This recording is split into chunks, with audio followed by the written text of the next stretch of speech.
Kang Sono, waduh, gimana kabarnya nih Kang? Alhamdulillah, Bung. Alhamdulillah sampai saat ini saya dalam keadaan sehat dan baik-baik saja. Istimewa, lama tidak dengar kabar, tahu-tahu sekarang wow mencalonkan diri menjadi bakal calon kepala desa.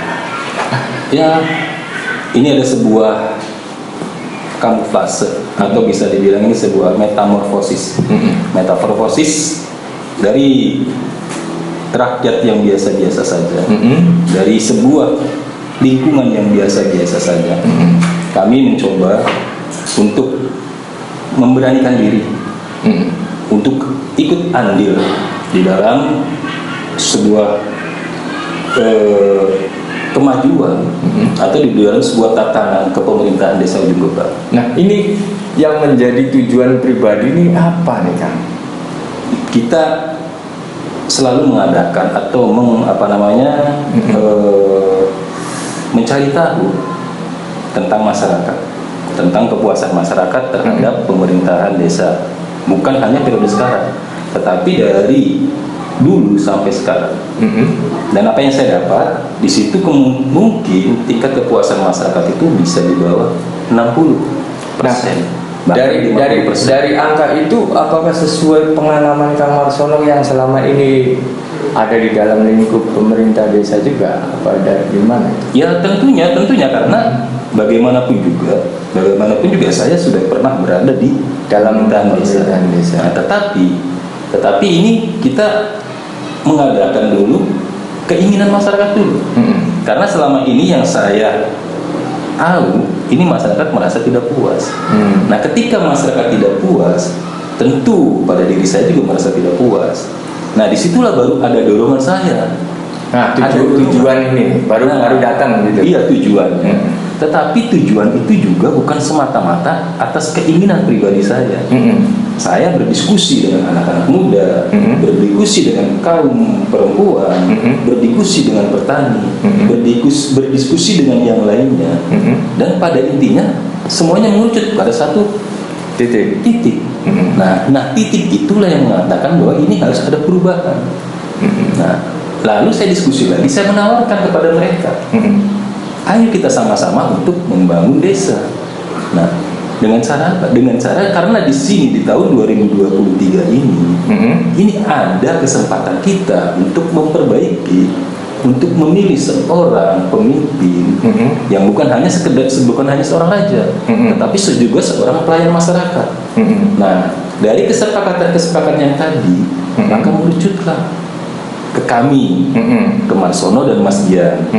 Nah, sebenarnya ini amanat yang sangat besar, amanat yang sangat berat. Nah, tetapi tadi saya ini mau mengambil tidak kesempatan ini. Saya ini mau ikut tidak merubah Desa Ujung Gebang, ataukah saya cuma menjadi seorang penonton yang nanti ujung-ujungnya hasilnya seperti ini. Nah, maka dari itu kami bersama Mas Gian dan tim memberanikan diri untuk mengambil kesempatan ini, untuk mengambil amanat yang mungkin akan diberikan kepada kami. Kami memberanikan diri, walaupun mungkin di mata orang-orang kami masih terlalu muda. Tapi kan nggak mesti yang namanya muda terus tidak bisa berkarya kan? Nah, betul. Itulah yang sangat saya harapkan, itu pemikiran seperti itu. Iya. Tetapi ini masyarakat Desa Ujung Gebang ini sepertinya hal seperti itu belum memahami. Nah, harapan kami dengan adanya Kang Baro seperti ini, kami bisa memberitahu kepada masyarakat bahwa ini loh tujuan kami yang sebenarnya. Nah, ini ranahnya Pak.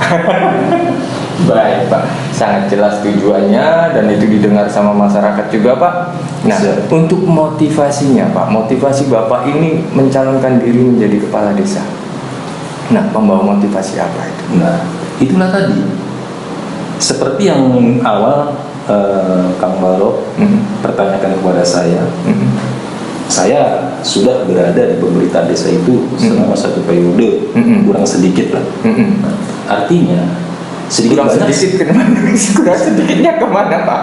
Kan sekarang kan masa periode ini akan berakhir 4 bulan lagi. 4 bulan lagi selesai. Nah, kan satu periode belum selesai. Nah, tetapi saya mempelajari potensi-potensi yang ada di desa Ujung Gebang itu sangat besar.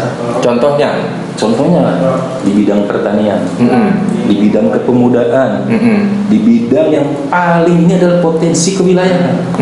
Yang saya rasa wilayah desa Ujung Gebang ini cukup strategis. Itu yang pertama. Dan tata ruangnya ini sebenarnya bagus. Tinggal bagaimana cara kita mengolesnya, bagaimana cara kita menatanya. Saya melihat di desa-desa lain gang-gang itu sangat kurang, sangat tidak teratur. Di Ujung Gebang sampai dengan saat ini gang-gang itu masih teratur. Itu sebenarnya sebuah potensi kalau kita mau memperbaiki, kalau kita mau memberikan variasi apa yang akan nanti kita lakukan untuk memperbaiki gang ini. Di samping tadi pertanian, kepemudaan, gotong royongnya juga itu sangat bagus. Disitulah saya mulai berpikir, kenapa sih desa sebegitu besar potensinya, kok kemajuannya seperti ini, stagnan? Artinya ya sama kayak desa-desa yang lainnya. Itu baru dari sumber daya desa Ujung Gebang, belum dari sumber daya pendapatan. Kang Barok tahu kan? Kurang. Nah, nih kita lihat di desa Ujung Gebang nih Kang Barok. Saya mau tanya, sebagian besar perekonomian desa Ujung Gebang dari mana? Petani. Oh, betul, dari petani. Setahu saya ini 520 hektar itu semuanya lahan pertanian. Artinya bisa di angka 80% sampai 90% masyarakat desa Ujung Gebang hidup dari pertanian, menggantungkan hidup dan ekonominya anak-anaknya itu dari petani padi. Tetapi pemerintahan desa sekarang, saya mau tanya, dari anggaran pemerintah desa berapa persen yang dianggarkan untuk pertanian? Nah, saya kurang tahu itu. Nah, makanya tadi saya katakan saya pernah, dan saya sampai sekarang saya masih berada di dalam itu. Saya berani katakan bahkan tidak nyampe 1% pun. Dan itu tidak ada pemberitaan juga kan untuk pemakaian seperti itu. Misalnya tidak ada istilahnya pemberitahuan kepada masyarakat, tidak ada. Sementara mungkin belum ada. Tetapi makanya nanti ke depannya ketika kami diberikan amanat kepada masyarakat, yang pertama nanti akan saya ubah adalah transparansi. Disitulah bentuk transparansi itu adalah dari semua lini, dari semua bidang kita coba transparan. Karena apa? Karena selama ini masyarakat desa Ujung Gebang tidak tahu, tidak mau mencari tahu. Nah, karena apa? Karena tadi bagaimanapun cara masyarakat desa Ujung Gebang itu mencari tahu, ketika di sini ditutup-tutupi, itu semuanya tidak akan pernah terbuka. Maka konsep kami ketika kami diberikan amanah, diberikan tahta, yang pertama yang akan saya ini adalah transparansi. Karena di slogan kami juga adalah Ujung Gebang berkemajuan dan bermartabat. Bukan hanya sekedar maju, tapi juga harus bermartabat. Nah, bermartabat itu apa? Ya tadi kita mengedepankan transparansi, kejujuran. Nah, itu harapan kami mungkin seperti itu. Semoga terwujud, Pak. Amin. Motivasinya sangat jelas, Pak. Diminum kopinya dulu saya agak deg-degan. Terima kasih. Sebenarnya saya juga deg-degan, tapi santai saja. Keren slogannya, podcast dari desa untuk Indonesia. Untuk pertanyaan ketiga nih, Kang Sono. Saya udah biasa memanggil Kang Sono karena memang dari dulu juga sudah bersahabat, nongkrong bareng. Semoga persahabatan kita sampai nanti, sampai pasti. Nah, ini ada rencana apa nih? Membawa rencana perubahan apa untuk Ujung Gebang ke depan apabila Kang Sono ini terpilih menjadi kepala desa? Ya, tentunya ini dari semua bakal calon, atau sekarang karena belum ditetapkan sebagai calon, belum masih bakal calon. Tentunya semuanya ini mengacu kepada sebuah perubahan. Nah, tetapi perubahan itu pun harus dilandasi juga dengan gagasan. Betul. Karena perubahan tanpa gagasan, saya yakin nanti tidak ada output atau tidak ada apa yang harus atau apa yang saya kerjakan. Artinya tentunya perubahan itu adalah perubahan dari hal yang kurang baik menjadi hal yang baik. Nah, harapannya kan seperti itu. Pasti. Nah, untuk perubahan-perubahan itu, saya berharap nanti saya punya gagasan untuk semua bidang akan saya ubah. Tentunya tadi kita merubah hal yang tidak baik menjadi baik. Kalau yang sudah baik, ya sudah kita lanjutkan. Tinggal dikembangkan. Seperti contohnya tadi saya katakan, misalnya contoh di bidang pemerintahan desa. Di bidang pemerintahan desa kita berusaha menganut asas transparansi. Nah, artinya saya punya moto lagi sebenarnya itu Smart City Village. Artinya Smart City Village itu kalau kata orang Indonesianya atau orang di rumah itu, kalau saya orang ujung lubang kan Pak, orang ngerti Pak. Betul. Gini, karena kita ini diskusinya itu dengan anak-anak muda Kang Baro. Jadi mau tidak mau saya juga harus mengikuti. Harus. Artinya Smart City Village itu adalah desa pintar yang bernuansa kota. Nah, pintar itu bukan berarti bahwa orangnya harus sekolah atau harus kuliah tinggi atau harus punya IQ yang bagus. Tidak seperti itu. Artinya desa pintar itu desa yang pemerintah desanya ini ada kemauan untuk transparansi, untuk tidak membodohi masyarakatnya, untuk berterus terang. Ketika bahwa ada program seperti itu, ya kita sampaikan kepada masyarakat. Ketika ada anggaran sekian, ya kita sampaikan ke masyarakat.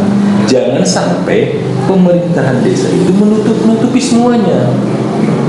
Artinya tadi desa pintar itu mari kita bangun bahwa masyarakat desa itu dibangun mengetahui arah kebijakan pemerintahan desa seperti apa, rencana anggaran biaya APBD desa berapa, apa yang akan dikerjakan tahun sekarang, tahu program tahun berikutnya apa, lebih tahu. Karena apa? Karena kita berusaha untuk memberikan pembangunan desa yang berkelanjutan, bermartabat, tetapi juga berkesinambungan, artinya berkelanjutan. Jangan sampai ketika kita bikin sebuah proyek atau sebuah program, ini hanya untuk digunakan untuk tahun sekarang. Harapannya saya ketika saya bikin proyek di tahun 2024, ini bisa digunakan atau bisa diteruskan untuk tahun-tahun berikutnya. Jadi pembangunan ini dia berkelanjutan. Jadi tidak hanya mentok di tahun ini. Ketika pembangunan itu mentok di tahun ini, ya sudah, cuma dimanfaatkan untuk tahun ini.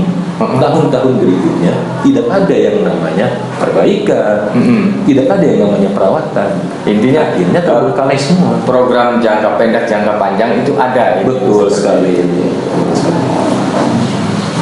Untuk perubahan-perubahan itu sudah sudah dibagi-bagi Pak, misalnya untuk petaninya, untuk anak mudanya atau bagaimana? Ya, betul. Jadi kita ini kan kita ini selalu berdiskusi apa yang nanti ketika kami diberikan amanah, apa yang akan kami lakukan ke depannya. Kita selalu berdiskusi, terutama tadi tentang pertanian. Saya katakan di ujung lubang itu adalah 80-90% masyarakat desa ujung lubang adalah petani. Artinya mereka menggantungkan di pertanian. Nah, tetapi anggaran dari APBDes desa tidak 1% pun untuk bidang pertanian. Loh, kok bisa? Ya itu kan kebijakan mereka. Nah, makanya kebijakan itu kita rubah. Minimal saya katakan di angka 10%. Nah, kalau misalnya nih Kang Baro, kalau misalnya kita mengelola anggaran dari dana desa dan lain sebagainya, sumber keuangan desa itu sekitar per tahunnya 2,5 miliar. Kalau kita anggarkan 10% untuk pertanian, itu sangat besar. Lumayan, ya, sekitar 250 juta. Artinya ketika anggaran itu 250 juta kita anggarkan untuk pertanian, apa yang kita dapat? Banyak kan? Banyak. Kemungkinan besar jalan usaha tani bisa lebih bagus. Kemungkinan besar saluran irigasi akan lebih tertata. Dan itu per tahun ya kan? Dan itu per tahun. Jadi bisa tahun berikutnya bisa membangun yang lainnya lagi seperti bisa. itu. Sedangkan punten Kang Balok, kita buka sedikit. Sedangkan dari sektor pertanian untuk menyumbangkan APBD di desa itu sangat besar. Saya kasih contoh dari misalnya dari pendapatan asli desa. Pendapatan asli desa itu sumbernya dari mana? Dari lelangan titisara. Lelangan titisara per tahun dari petani itu menyumbangkan sekitar 300 juta lebih. Dan apakah itu sudah dipublikasi? Semua orang tahu, tetapi mereka tidak mengerti. Makanya saya katakan kenapa saya bikin desa pintar. Ini biar masyarakat mengerti bahwa dari sektor pertanian ini anggaran yang untuk menyumbangkan APBD itu sangat besar. Belum lagi ya ketika kita pungutan suksara itu berapa ratus juta untuk kas desa. Tetapi masyarakat tidak mengetahui hal seperti itu.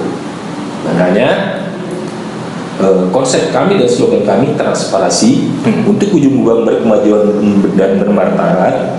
Nah, dari situ dulu dasarnya orang transparansi dulu.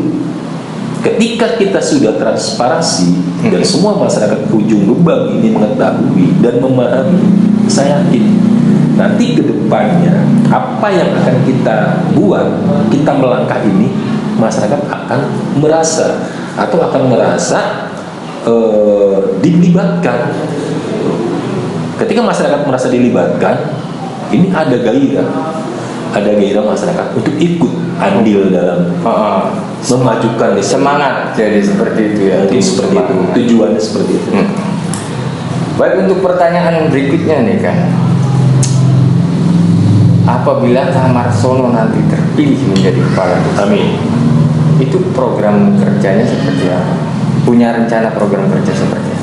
program kerja kita seperti yang saya bilang ini, kalau misalnya nih Kang Balok, kalau misalnya kita jabarkan satu-satu per bidang mungkin terlalu lama.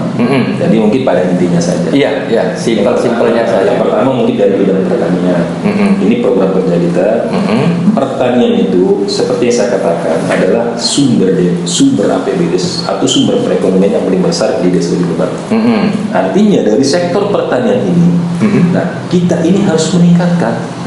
Minimal kita harus memberikan fasilitas, karena saya yakin petani itu tidak mengharapkan apa-apa. Yang mereka harapkan adalah fasilitas jalan usaha tani, fasilitas pengairan, fasilitas untuk mendapatkan pupuk yang mudah. Nah, ya sekarang yang lagi rame nih ya, masalah pupuk. Betul. Dan sebenarnya tadi kalau saya jabarkan sekarang di sini mungkin terlalu panjang. Jadi intinya nanti ketiga faktor ini yang akan saya dorong untuk percepatan, untuk membantu masyarakat desa Ujung Lubang, khususnya di pertanian.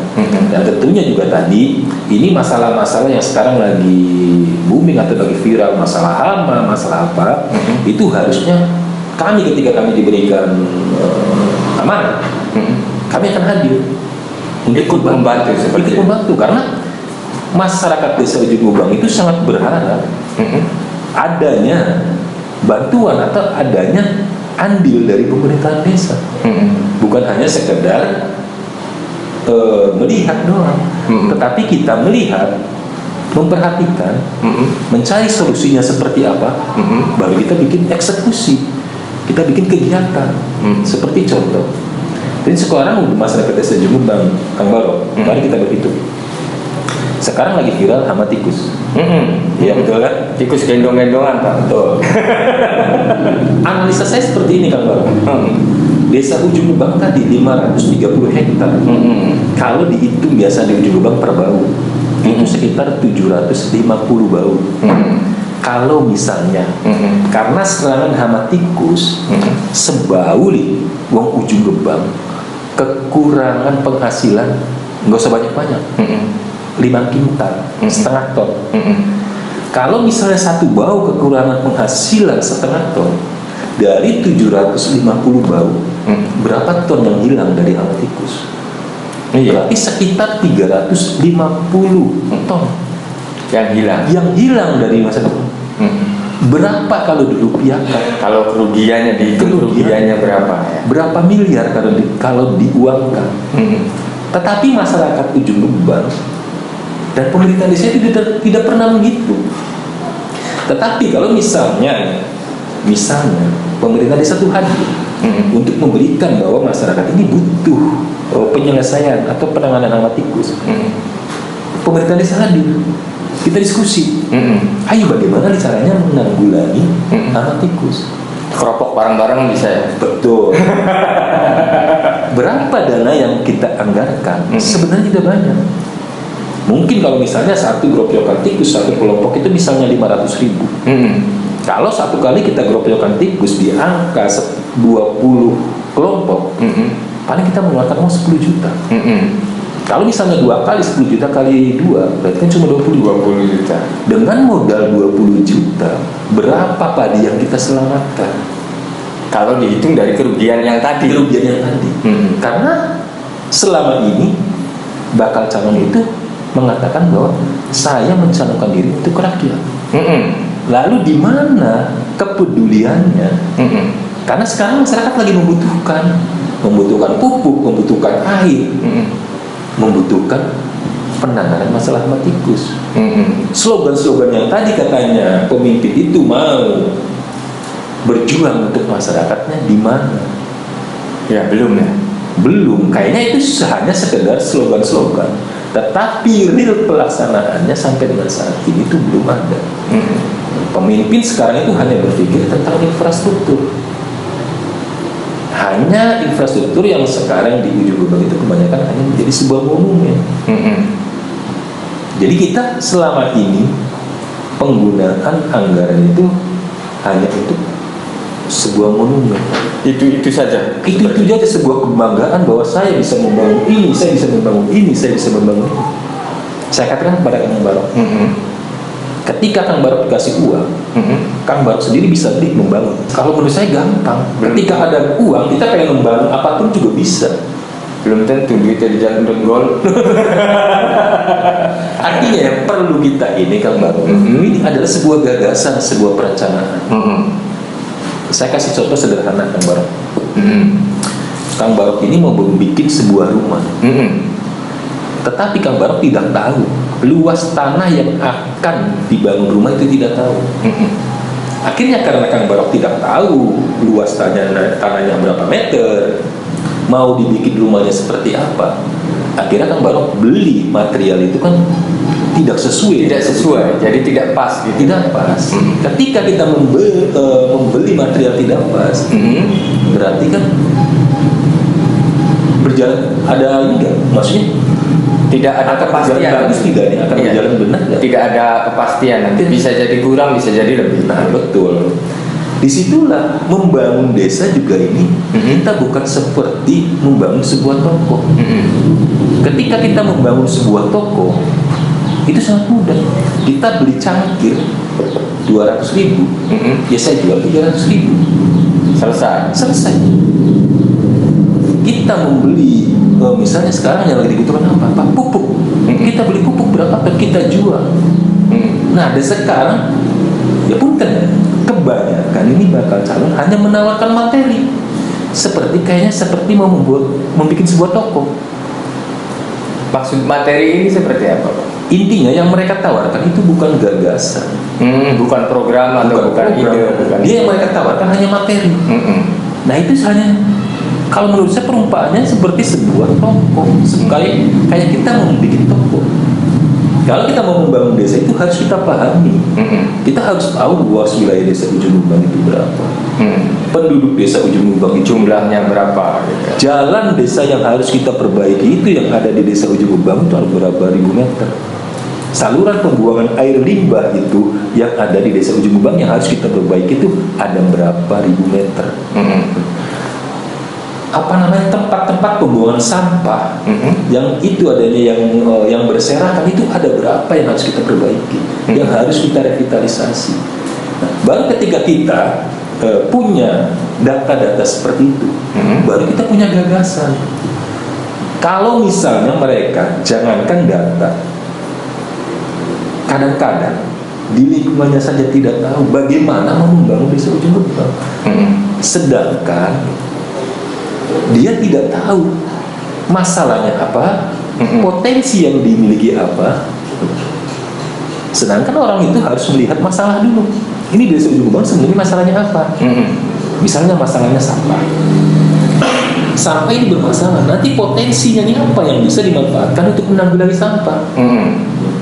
Lalu baru kita melaksanakan ini, caranya seperti ini untuk menanggulangi sampah. Jadi alhamdulillah ketika kami bertemu dengan tim kami dan masih muda-muda, alhamdulillah gagasan-gagasan mereka untuk memberikan sebuah program atau sebuah misi itu mereka dimulai dari awal. Bukan hanya sekedar saya ingin memajukan desa ujung berkembang, saya ingin memajukan ekonomi, saya ingin memajukan kepemudaan, saya ingin memajukan ini. Kalau cuma slogan seperti itu, saya yakin semua orang juga bisa. Tetapi cara dan gagasannya ini seperti apa? Detailnya seperti apa? Langkah-langkahnya seperti yang akan dituju ini seperti apa? Kalau hanya bicara saya ingin memajukan, semua orang bisa berkata seperti itu. Cuma cara memajukannya itu seperti apa? Apa yang mesti dimajukan? Betul. Lagi, iya kan? Ketika misalnya kita di pemerintahan desa itu terdiri dari kubu dan perangkat desanya. Ketika seorang pemimpin tidak tahu fungsi dan tugas pokoknya perangkat desa, gimana dia mau bisa memanajemen? Artinya ketika kita masuk di pemerintahan desa ini dari nol, ini nanti kita akan menjadi apa yang akan kita lakukan?